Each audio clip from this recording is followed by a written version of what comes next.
بسم اللہ الرحمن الرحیم۔ اگر گھر میں سے گھر کا ذمہ دار اپنی طرف سے قربانی دے دے تو یہ قربانی سارے گھر کی طرف سے کافی ہوگی یا نہیں ہوگی، یا ہر شخص کو الگ الگ قربانی دینا واجب اور ضروری ہے؟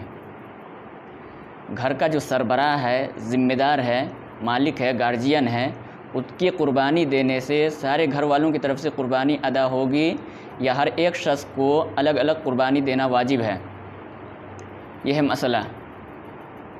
اس میں ہمارا اور غیر مقلدین کا اختلاف ہے۔ ہم کہتے ہیں کہ گھر کا سربراہ اگر اپنی طرف سے قربانی دے، ایک بکرا ذبح کرے تو صرف اس کی طرف سے وہ بکرا کافی ہوگا، سارے گھر والوں کی طرف سے کافی نہیں ہوگا۔ گھر کے اندر جتنے لوگ صاحب نصاب ہیں، جن کے پاس قربانی کرنے کی طاقت ہے، چاہے وہ لڑکا ہو چاہے لڑکی، اس پر الگ الگ قربانی دینا واجب ہے۔ ایک شخص کے قربانی دینے سے سارے گھر کی طرف سے قربانی کافی نہیں ہوگی۔ غیر مقلد حضرات کہتے ہیں کہ اگر گھر کا ذمہ دار، گھر کا گارجین اپنی طرف سے ایک بکرا ذبح کر دے تو سارے گھر والوں کی طرف سے قربانی ادا ہو جائے گی، ہر ایک کو الگ الگ قربانی دینا واجب نہیں ہے۔ ہمارے مسلک کی کئی دلیلیں ہیں، میں آپ حضرات کے سامنے 5-6 دلائل پیش کروں گا، جس سے آپ کو بخوبی اندازہ ہو جائے گا کہ ایک شخص کی قربانی سے سارے گھر والوں کی طرف سے قربانی ادا نہیں ہوتی۔ پہلی دلیل ہے قرآن کریم کی آیت۔ اللہ تبارک و تعالیٰ نے ارشاد فرمایا، انا اعطیناک الکوثر فصل لربک وانحر، فصل لربک وانحر۔ اس آیت کے اندر اللہ تبارک و تعالیٰ نے 2 چیزوں کا حکم دیا ہے۔ نبی کریم صلی اللہ علیہ وسلم سے فرمایا، فصل لربک، اپنے رب کے لیے نماز پڑھیے، وانحر، اور قربانی کیجیے۔ تو اس آیت کے اندر 2 چیزوں کا حکم ہے، نمبر 1 نماز، نمبر 2 قربانی۔ تو جس طرح سے گھر کا ذمہ دار اگر نماز پڑھ لے تو سارے گھر والوں کی طرف سے نماز ادا نہیں ہوتی، بلکہ ہر شخص کے ذمے الگ الگ نماز پڑھنا ضروری ہے، تو اسی طرح سے گھر کا ذمہ دار اگر قربانی کر دے تو سارے گھر کی طرف سے قربانی ادا نہیں ہوگی، بلکہ ہر شخص کے ذمے الگ الگ قربانی واجب ہوگی۔ جس طرح سے نماز کی شرائط پائی جائیں تو جس شخص کے اندر نماز کی شرطیں پائی جائیں گی، ہر اس شخص پر نماز الگ الگ فرض ہے۔ اسی طرح سے جو شخص مسلمان ہو، صاحب نصاب ہو، مقیم ہو، تو ہر شخص پہ الگ الگ قربانی واجب ہوگی، ایک کی قربانی دینے سے ہر ایک کی طرف سے قربانی ادا نہیں ہوگی۔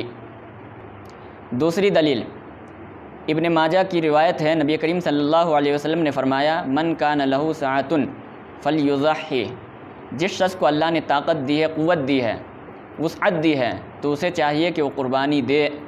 فإن لم یضحی فلا یقربن مصلانا، اگر اس شخص نے قربانی نہیں دی تو وہ ہمارے عیدگاہ کے قریب ہرگز نہ آئے۔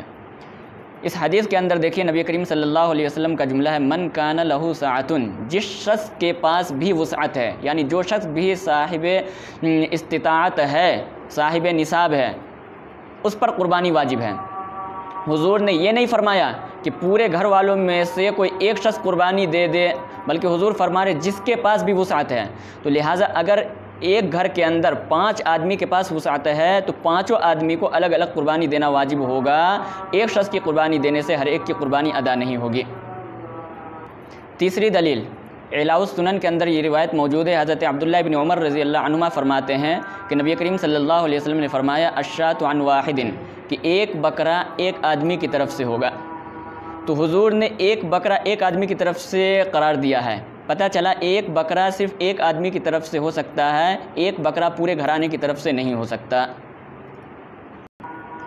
چوتھی دلیل حضرت عبداللہ بن عباس رضی اللہ عنہما فرماتے ہیں کہ ایک شخص نبی کریم صلی اللہ علیہ وسلم کی خدمت میں حاضر ہوا اور اس نے عرض کیا، ان علی بدنۃ، اے اللہ کے رسول صلی اللہ علیہ وسلم، میرے اوپر ایک بدنہ واجب ہے۔ بدنہ کہتے ہیں بڑے جانور کو، گائے اور اونٹ کو، جس میں 7 حصے ہوتے ہیں۔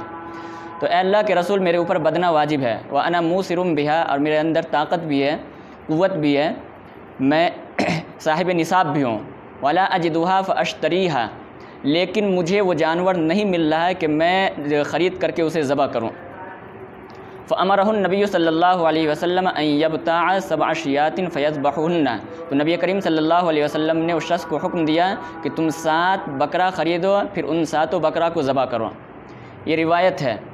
اس سے ہمارا استدلال یہ ہے کہ دیکھیے اس شخص کے اوپر ایک اونٹ واجب تھا جس کے اندر 7 حصے ہوتے ہیں، لیکن وہ اونٹ نہیں مل رہا تھا، تو نبی کریم صلی اللہ علیہ وسلم نے اس کے بدلے میں 7 بکرا خریدنے کا حکم دیا اور کہا کہ ان سب کو ذبح کرو۔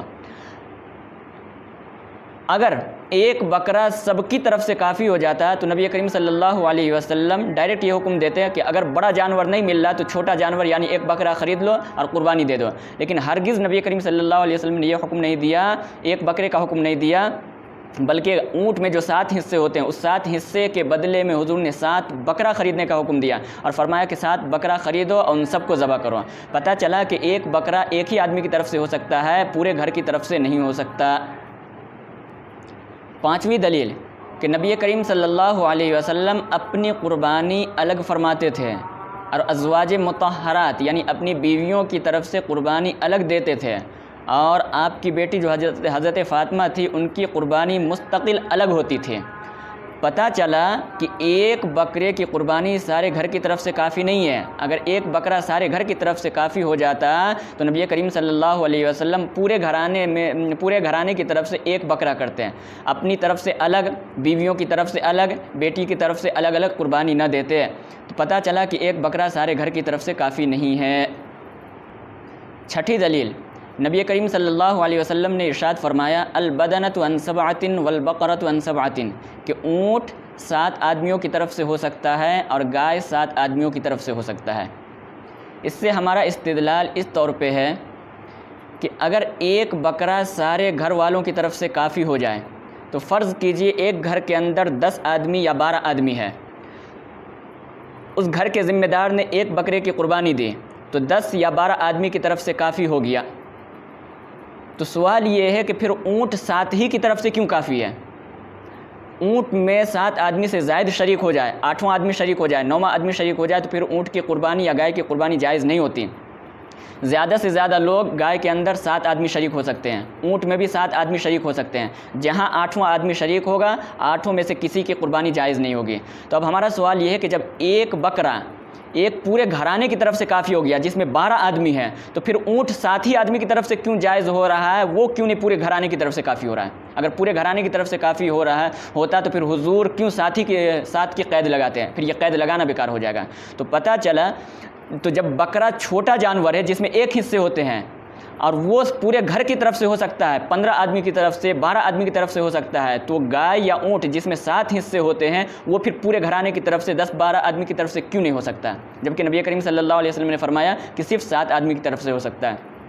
تو پتہ چلا کہ ایک بکرا پورے گھرانے کی طرف سے کافی نہیں ہو سکتا، بلکہ ایک بکرا ایک ہی آدمی کی طرف سے کافی ہوگا۔ یہ تھے ہمارے دلائل۔ میں نے 6 دلیلیں آپ حضرات کے سامنے پیش کی ہیں۔ ان 6 دلیلوں سے یہ بات واضح ہو جاتی ہے کہ ایک بکرا پورے گھرانے کی طرف سے کافی نہیں ہے۔ غیر مقلدین کے نزدیک ایک بکرا پورے گھر والوں کی طرف سے کافی ہو جاتا ہے۔ ان کی دلیل مشہور روایت ہے، حضرت ابو ایوب انصاری رضی اللہ عنہ اس کے راوی ہیں۔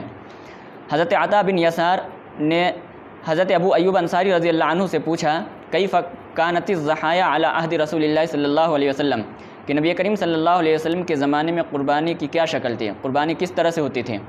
تو حضرت ابو ایوب انصاری رضی اللہ عنہ نے جواب دیا کان الرجل یضحی بالشاة عنہ وعن اہل بیتہ، کہ ایک شخص ایک بکرے کی قربانی کرتا اپنی طرف سے اور اپنے گھر والوں کی طرف سے، فیاکلون، پھر وہ سارے لوگ مل کر کے وہ گوشت کھاتے تھے۔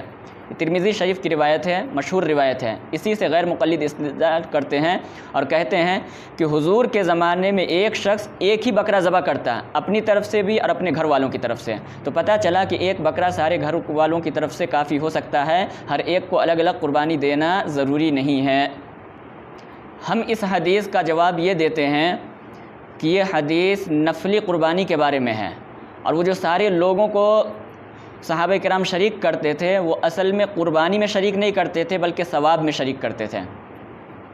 بات اصل یہ ہے کہ نبی کریم صلی اللہ علیہ وسلم کے زمانے میں غربت بہت زیادہ تھی، اکثر صحابہ کرام غریب تھے، کچھ صحابہ تھے جو مالدار تھے، صاحب وسعت تھے، جن کے اوپر قربانی واجب تھی، ورنہ اکثر صحابہ وہ تھے جن کے اوپر قربانی واجب ہی نہیں تھی، کیونکہ غربت کا بہت زیادہ زور تھا، بہت زیادہ غریبی تھی، تو صحابہ کرام کے پاس اتنی طاقت ہی نہیں تھی کہ وہ قربانی دیں۔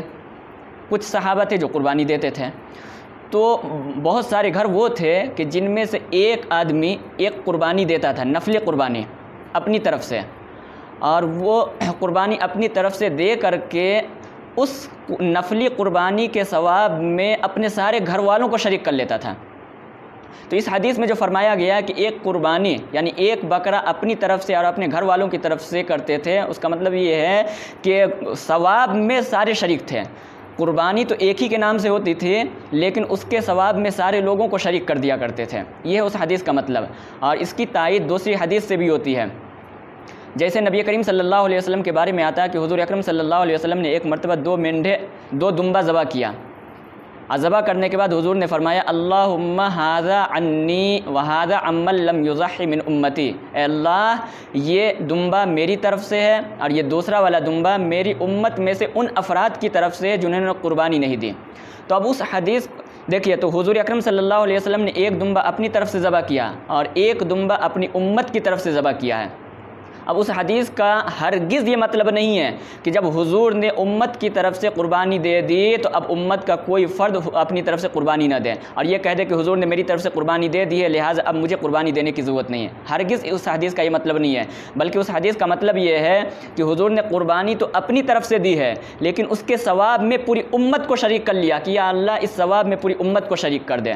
تو اسی طرح سے وہ حدیث جو حضرت ابو ایوب انصاری رضی اللہ عنہ کی ہے، جس میں یہ آیا ہے کہ صحابہ کرام ایک بکرا ذبح کرتے اپنی طرف سے اور اپنے گھر والوں کی طرف سے، اس حدیث کا بھی یہی مطلب ہے کہ قربانی تو ایک شخص کی طرف سے ہوتی تھی، نفلی قربانی، لیکن اس کے ثواب میں وہ گھر کا ذمہ دار اپنے سارے گھر والوں کو شریک کر لیا کرتا تھا، اپنی اولاد کو، اپنی بیویوں کو اور اپنے رشتہ داروں کو، سب کو شریک کر لیا کرتا تھا۔ اور اس طرح سے کوئی کرنا چاہے تو کر سکتا ہے، اپنے گھر والوں کو کیا پوری امت کی طرف سے کیا کہتے ہیں ثواب، پوری امت کو نفلی قربانی کے ثواب میں شریک کرنا چاہے تو شریک کر سکتا ہے، اس میں کوئی حرج نہیں ہے۔ تو خلاصہ کلام یہ ہے کہ ہمارا مسلک یہ ہے کہ گھر کے اندر جتنے آدمی صاحب نصاب ہو، ہر ایک کے اوپر الگ الگ قربانی دینا واجب ہے۔ گھر کے ذمہ دار اور سربراہ اور گارجین کی قربانی دینے سے سارے گھر والوں کی طرف سے قربانی ادا نہیں ہوگی، ہر صاحب استطاعت پہ قربانی الگ الگ دینا واجب ہوگا۔